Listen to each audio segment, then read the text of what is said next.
आज हम किसी कार का रिव्यू नहीं करने वाले। नहीं, आज हम बात करेंगे एक ऐसी बिजनेस स्ट्रेटेजी की जिसने पूरे के पूरे मार्केट को हिलाकर रख दिया।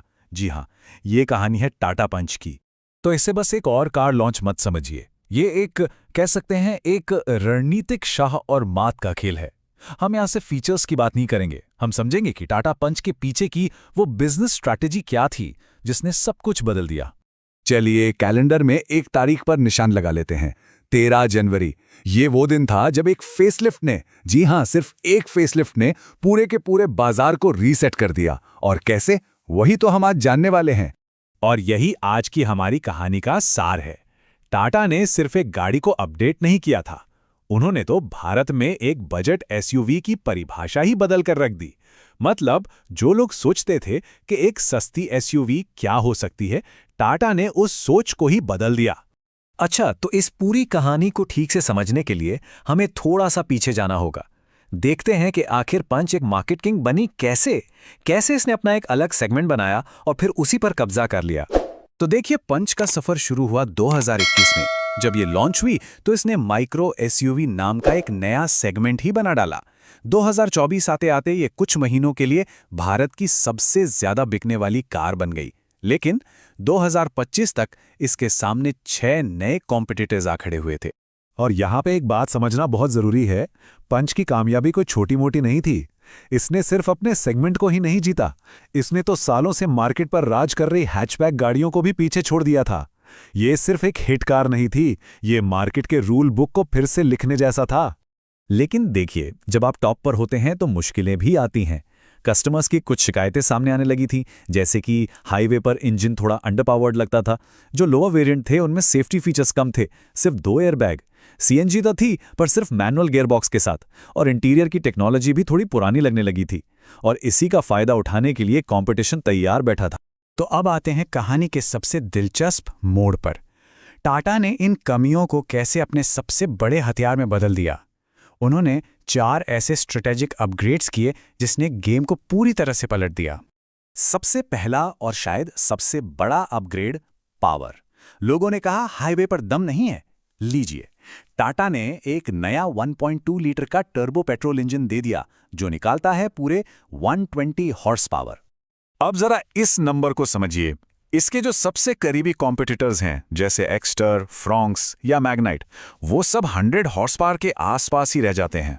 ये जो 20 हॉर्स पावर का फर्क है ना, ये ड्राइविंग एक्सपीरियंस को पूरी तरह बदल देता है। अब हाईवे पर ओवरटेक करने से पहले सोचना नहीं पड़ेगा। तो वो जो कम पावर वाली शिकायत थी, वो अब इतिहास बन चुकी थी। दूसरा बड़ा दाव, सेफ्टी। और यहां टाटा ने कुछ ऐसा किया जो इस सेगमेंट में किसी ने सोचा भी नहीं था।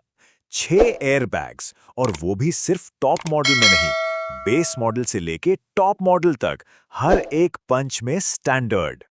और ये क्यों इतना जरूरी है? क्योंकि इस एक कदम से टाटा ने सेफ्टी को ऑप्शन से हटाकर एक बेसिक जरूरत बना दिया। उन्होंने पूरे सेगमेंट का सेफ्टी स्टैंडर्ड ही रीसेट कर दिया। अब बाकी सबको सोचना पड़ेगा कि वो इसका जवाब कैसे दें। तीसरा अपग्रेड बहुत ही स्मार्ट था, सीएनजी ऑटोमैटिक। जरा सोचिए, इंडियन शहरों में ट्रैफिक में चलाने वालों के लिए ये कितना बड़ा सॉल्यूशन है। आपको सीएनजी की बचत भी मिल रही है और ऑटोमैटिक का आराम भी। और ऐसा करने वाली ये अपने सेगमेंट की पहली गाड़ी बन गई। और इसे लागू भी बड़े शानदार तरीके से किया गया। टाटा की जो डुअल सिलेंडर वाली टेक्नोलॉजी है, उसने सीएनजी गाड़ियों की सबसे बड़ी प्रॉब्लम यानी बूट स्पेस को भी सॉल्व कर दिया। अब सीएनजी पंच में भी अच्छा खासा बूट स्पेस मिलता है, जो आमतौर पर सीएनजी गाड़ियों में देखने को नहीं मिलता। और आखिर में चौथा अपग्रेड, इंटीरियर को पूरी तरह से नया बना दिया गया है। अब इसमें आपको बड़ी 10.25 इंच की टच स्क्रीन मिलती है, एक 7 इंच का डिजिटल इंस्ट्रूमेंट क्लस्टर, टच वाले क्लाइमेट कंट्रोल, यहां तक कि वायरलेस चार्जिंग और 360 डिग्री कैमरा भी। मतलब वो सारे फीचर्स जो लोग आजकल एक मॉडर्न गाड़ी में चाहते हैं। लेकिन सबसे हैरान करने वाली बात अब आती है। इतने सारे बड़े बड़े अपग्रेड्स देने के बाद भी टाटा ने पंच की शुरुआती कीमत को वही रखा, 5,59,000 रुपए। इससे एक बात साफ हो जाती है, उनका फोकस हर कार पर ज्यादा से ज्यादा प्रॉफिट कमाना नहीं है, बल्कि मार्केट शेयर पर कब्जा करना है।